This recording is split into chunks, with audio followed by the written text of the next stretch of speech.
My name is Everett Kelly. I am the national president of the American Federation of Government Employees, representing 800,000 federal and D.C. government workers. Let me start this morning with a simple truth. Every day this government stays shut down, real people are hurting. Hundreds of thousands of dedicated public servants, the people who inspect our food, protect our borders, provide health care for our military families, keep our communities safe, are doing their jobs without pay. Or they're sitting at home wondering how they're going to make ends meet. Many of them are veterans just like me. I served in the United States Army, and I spent a life in public service because I believe in this country. I believe in what America can do when we work together. And right now, many families are paying the price for political gridlocks that they didn't cause. This isn't about one party or the other. It's about real people. It's about the family in Georgia wondering how to cover next month's mortgage. The correctional officer's worrying about his next paycheck. The TSA officer who still shows up to work because he or she loves their country, even though they are not getting paid. No American should ever have to choose between serving their country and feeding their family. No, that's not what America is all about. This is not who we are. But that's exactly the choice being faced by federal employees who are furloughed or working without pay. We cannot debate politics, priorities, and programs. That's part of our democracy. But as Americans, at the end of the day, we must come together, find a common ground, and move forward as a nation. Federal employees have always answered the call, and we always will, through wars, disaster, and pandemics. These Americans run toward danger and conflict, not away from danger. They kept this nation on solid footing when everything else felt uncertain. And they keep doing it. They keep doing it because service is who we are. They are the best of Americans. So today I call on leaders from both parties to sit down together, work out your differences, and find a solution that reflects the best of America, just like federal employees do every single day. I call on you today to put people over politics. Let's end this shutdown and get back to the business of serving the American people all together. And so, brothers and sisters, that's what this is all about. We want to do this because we know it's right. So, brothers and sisters, next I want to call on my brother, Matt Biggs, my brother.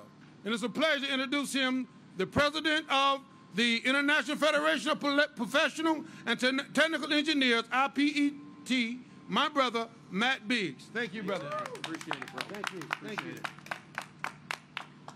Hi, I'm honored to be here today. Thanks, everybody, for being here. IFPTE, we represent 34,000 federal workers across government agencies. Some of them are working today, and some of them aren't. There's roughly 620,000 federal employees that are furloughed. When you can do the math, there's roughly about 2 million federal employees. So the difference, the other folks are working. What they all have in common is they're not getting paid. They're not getting a paycheck. Now, despite what this OMB director, Russ Vought, thinks, these are working families. These are workers, working Americans that have families, that live paycheck to paycheck, that have to pay bills, have to put food on the table. And denying them a paycheck is simply cruel. It's cruel. And keep in mind, these federal employees have nothing to do with this government shutdown. Most of them are still showing up and they're working every single day. IFPTE, we represent workers at the Department of Defense, as all of these unions do, or most of them. And they're showing up and they're doing their work to help our fighting men and women and protect the defense of this nation. And what do they get in return? They get OMB Director Russ Vought, who says they may not even get a paycheck. Yeah. That is deplorable. It's shameful.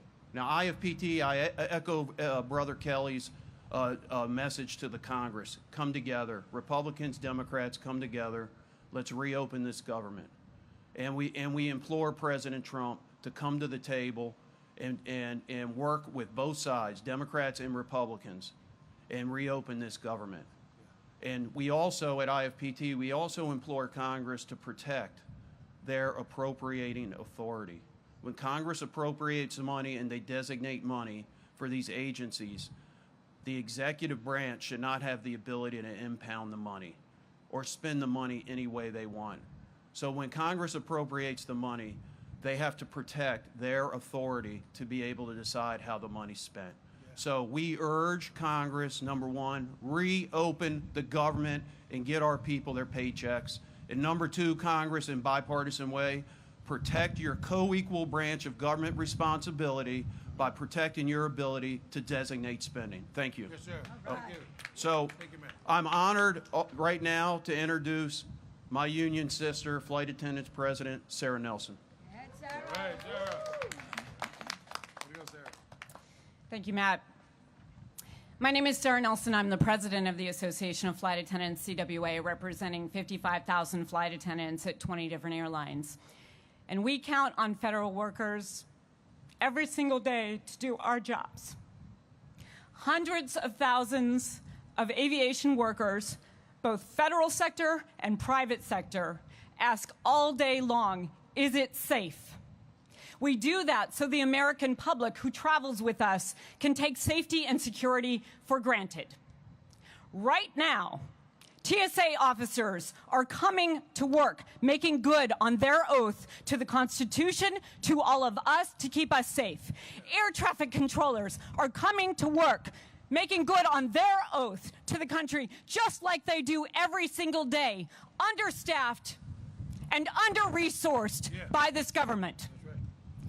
They are coming to work under an increasingly unsafe scenario because in safety we know that the first rule is to remove all distractions in order to keep things safe.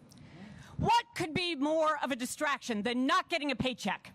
Not knowing if you're going to be able to keep your family in your home. Not knowing if you're going to be able to buy that insulin that you need to keep your child alive. Not knowing that you're going to be able to make good on what the people who count on you and love you need you to do. In all of our communities, all across this country, this is not just about Washington, D.C.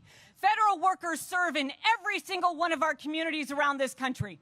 And the people who are not getting paychecks are not paying their cable bill. They're not going to be able to pay their rent. They're not going to be able to pay for the other services. And that is going to have a ripple effect on all of us.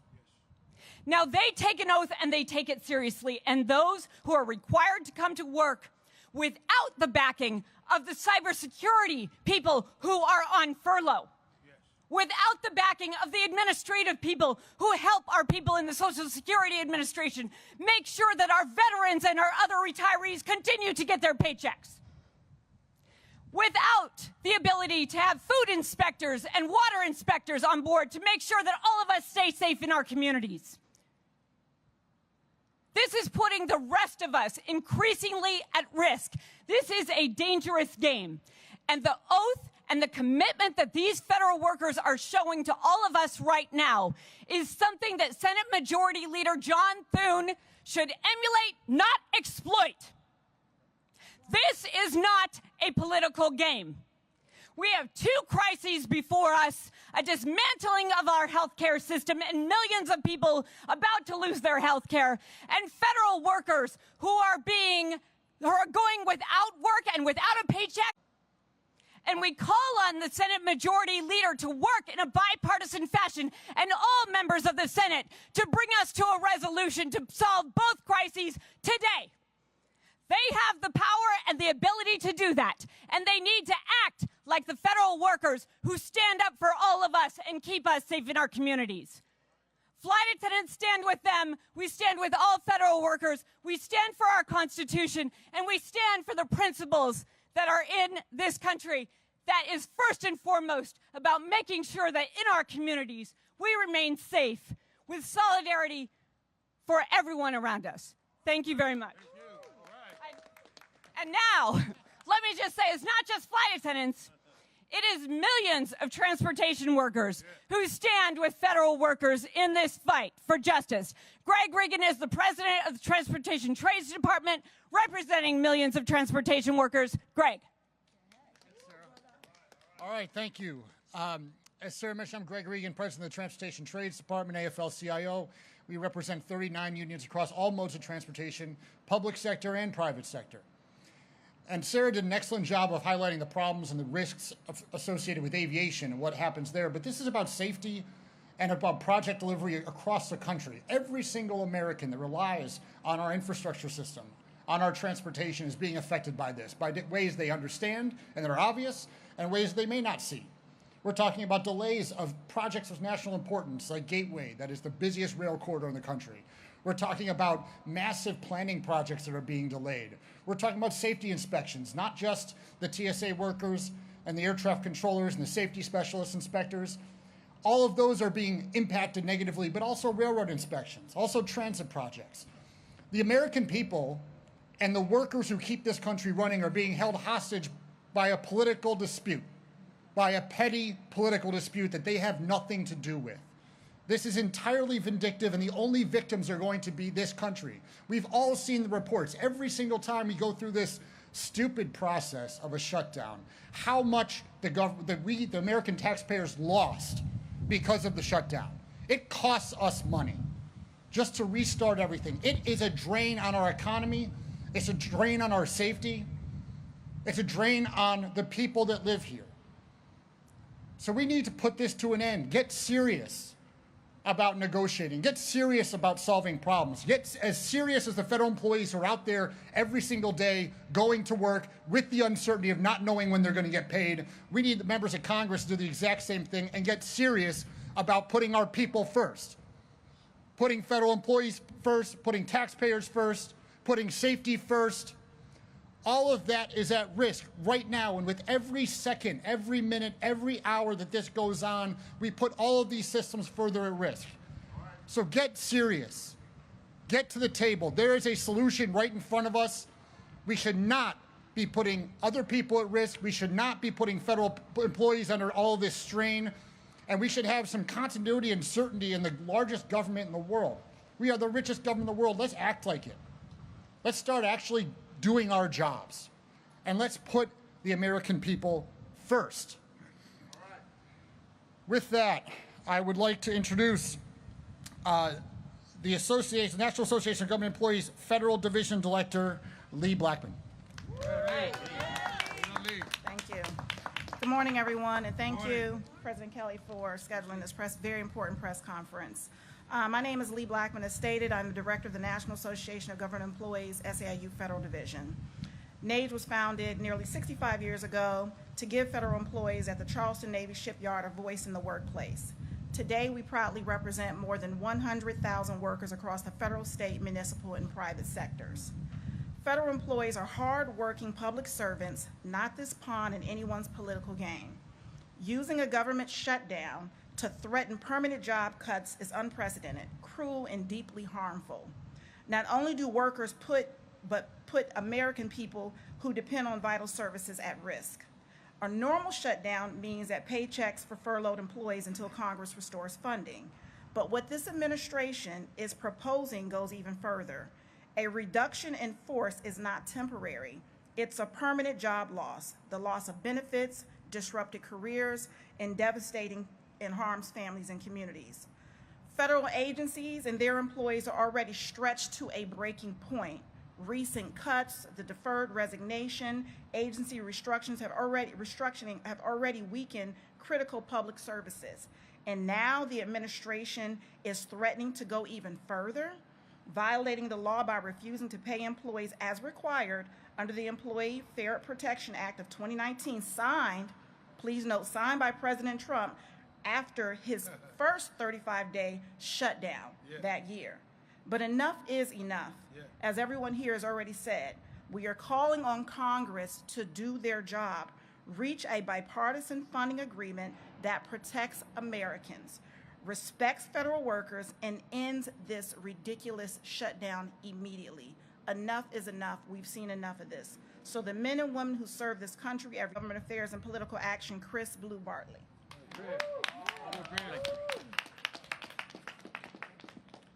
Good morning. Again, my name is Chris Bartley with the International Association of Firefighters. And this morning, for the 8th day, thousands of federal firefighters have showed up to work this morning knowing they won't be paid due to this government shutdown. What's happening in D.C. right now is a textbook example of political gamesmanship. When lawmakers use shutdowns and brinkmanship as leverage, it's not just abstract policy, it hits real people. Like federal firefighters who show up to protect our military bases and other critical federal facilities without pay. These games have consequences. Families go without incomes.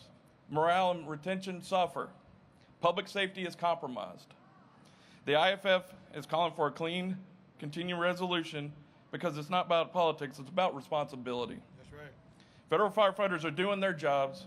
Congress needs to stop playing games and do theirs. Yes. So we ask to end this shutdown. Now I want to bring up next speaker, AFT Executive Vice President Evelyn De Jesus. All right, Evelyn. Buenos dias. How we doing? My name is Evelyn De Jesus, and I serve as the Executive Vice President right next door at the AFT, whose 1.8 million members, including the leaders here with me today, work in education, healthcare, and public services, and we also have federal employees in all 50 states and in Puerto Rico.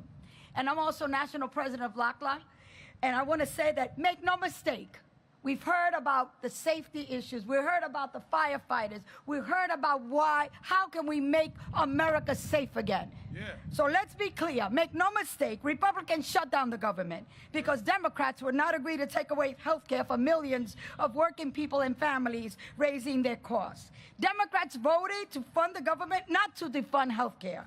Right now, people's premiums are about to explode, can you imagine, by thousands of dollars because of the big ugly bill, which ripped $911 billion out of Medicaid, with 60 million Americans set to lose their insurance at ACA premiums, spiking it up to 75%.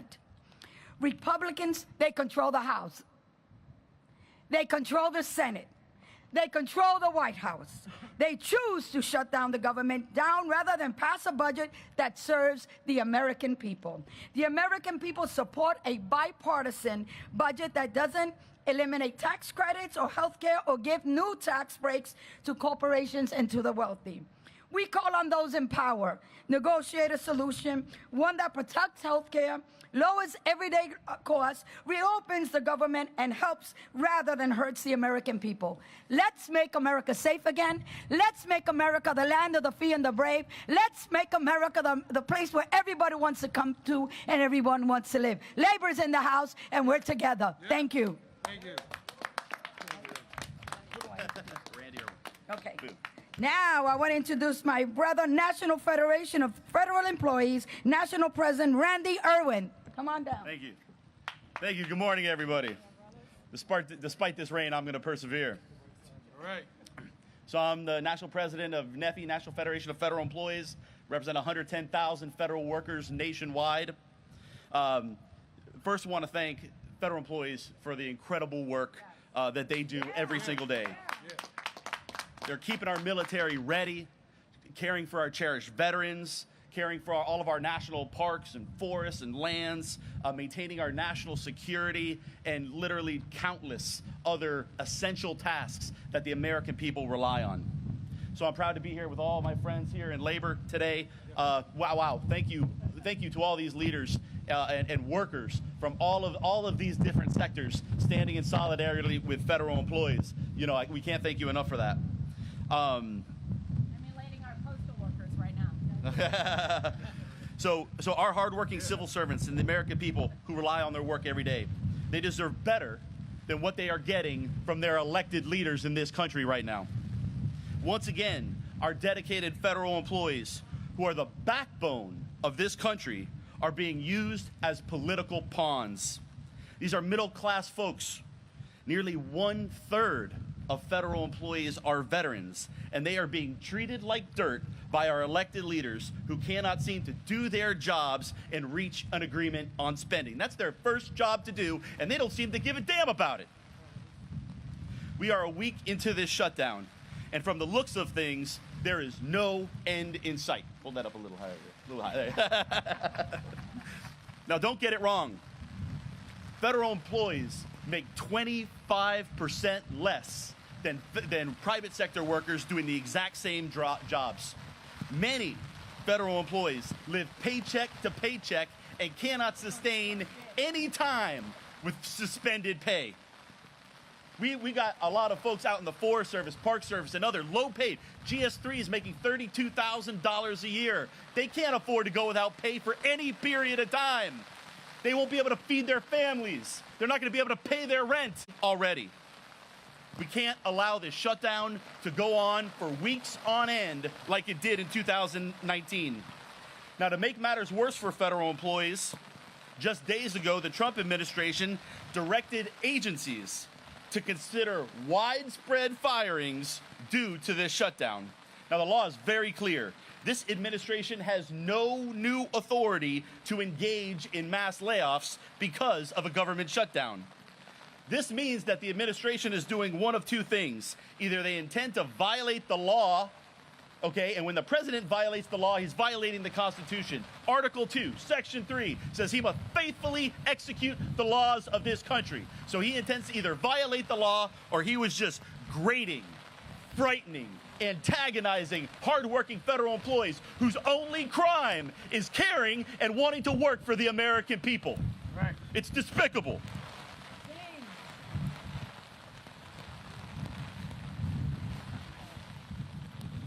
One second. Sorry, man. Boy, all right. Well, I lost my last page. Let me see if I can wrap this up. What has been happening is illegal. What OMB Director Vogt has done. The president came out just yesterday, okay, and he says I'm going to pick and choose which federal employees that I give back pay to. Okay, so once again, he is indicating that he's going to violate the law and do something that's unconstitutional and despicably, not treat people fairly like we should in this country, okay, but pick and choose whether he's going to give back pay to the federal employees that he likes and not give federal employees to the ones that he doesn't like, okay? The president, his job is to serve this country, not treat the U.S. Treasury like his private piggy bank. That's the American people's money. How dare you go out there and say I'm going to give back pay to the people that I like and not for the people that I don't like. We are in a dangerous spot in this country when the president thinks that he can just ignore laws that are written in plain English. That law that you must give back pay to federal employees, okay? That is written in plain English, and he's just telling the American people that he's going to ignore it, okay? Nobody, I don't care who you are, I don't care what side of the aisle on, it doesn't matter. You got a Constitution, you got to faithfully execute the Constitution, and he's ignoring it. And so both parties and every American should be furious with the threats that this president is making to federal employees in this country, okay? So Congress, do your damn job.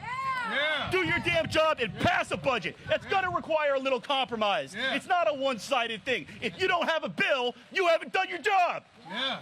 So do your job. And this president, you better start obeying the Constitution. You better start obeying the Constitution. It's gonna get real ugly if you don't follow the laws and obey the Constitution like you swore an oath to do. Open the government today. All right, let me hear you. Let me hear everybody say it. Open the government today. Open the government today. Open the government today. Open the government today.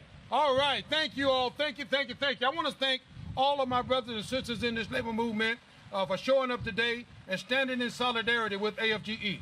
You know, and the reason we're here today because we believe, just like the sister said, enough is enough, right? Yeah. How many of y'all believe that? Say enough is enough. Enough is enough. Listen, we are here to stand for this government to be open. We're tired of the shakedown. We want real workers in Congress. We want somebody that's going to come and get the job done. Somebody just going to show up and do that job. That's what we want, right? Yes. Let me hear you. Is that what we want? Yes. Yes, that's what we want. Congress, do your job. Because we're going to stand together as family until this job gets done. If it's not done soon, we'll be back, and we'll be back more furious. Thank you. I love you all. Let's get to work. We're going to do our job. Congress, do yours. Thank you. Thank you. Thank you. Elect the right leader. What I mean by that, elect the leader that's going to stand for working America. Who would you say that is? I tell you who I endorsed. Who's that? Bamberger. Why is that? Because she stands for working people. She believes in it. You think she'd do a better job handling the shutdown? I think she would. How so? I think she would stand for working people. I think she would speak up. She wouldn't sit down and just hope that things get better. She would get out there and make things better. Okay? She was the most bipartisan member of Congress. She would, if she were in charge, would be no shutdown. What are your thoughts on folks who think that Democrats should use the shutdown as leverage to get some sort of assurances or concessions for Republicans versus just trying to end it as quickly as possible? My only concern is this. I represent 820,000 federal and D.C. government workers, and I want to see them get a paycheck. We have. Next question. For the back pay. Okay? Absolutely. Yes, Absolutely. yes. Maybe I misunderstood your question. I'm sorry about that. Okay?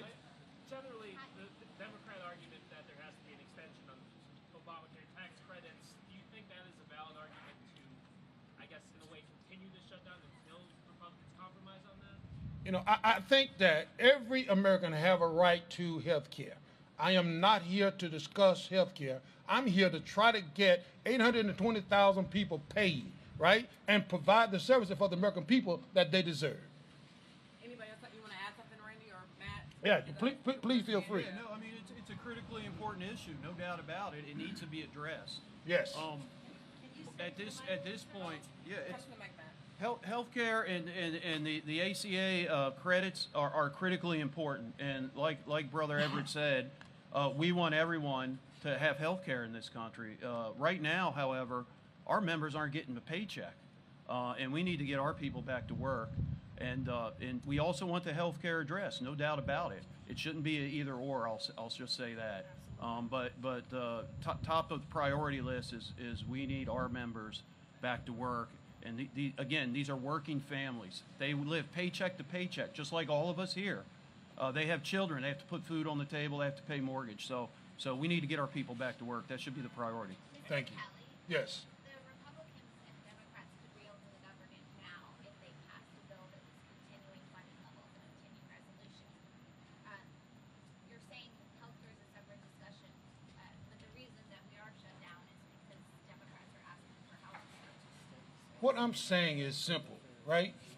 Open the government, come and sit down and have those discussions and resolve those differences. But open the government so that the American people can get the services that they deserve, and the people that I represent can get their paycheck and pay their mortgages, take care of their children, buy their insulin, buy their medication, whatever they need to do, because they're just like the rest of America. 65% of America work from paycheck to paycheck, and the people that I represent is no different. So we want to make sure that they get their paycheck so they can live.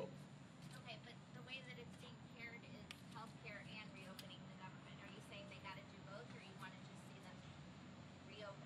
I'm saying very simply, okay, very simply, that Reopen now without they can reopen the government now. I think they should. I think they should open the government today, okay, today, and whatever that entails, because people are suffering, okay, and the federal employees should not every 6 months be used as political pawns. Absolutely.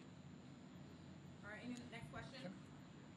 But to her point, if I may, because I want to get to that and be crystal clear, are you saying put the healthcare stuff aside and just get us open and then negotiate later? I'm saying open the government so that employees can get the pay that they deserve, the American people can get the services that they deserve, and then come together in a bipartisan way and discuss whatever you need to discuss to get a budget.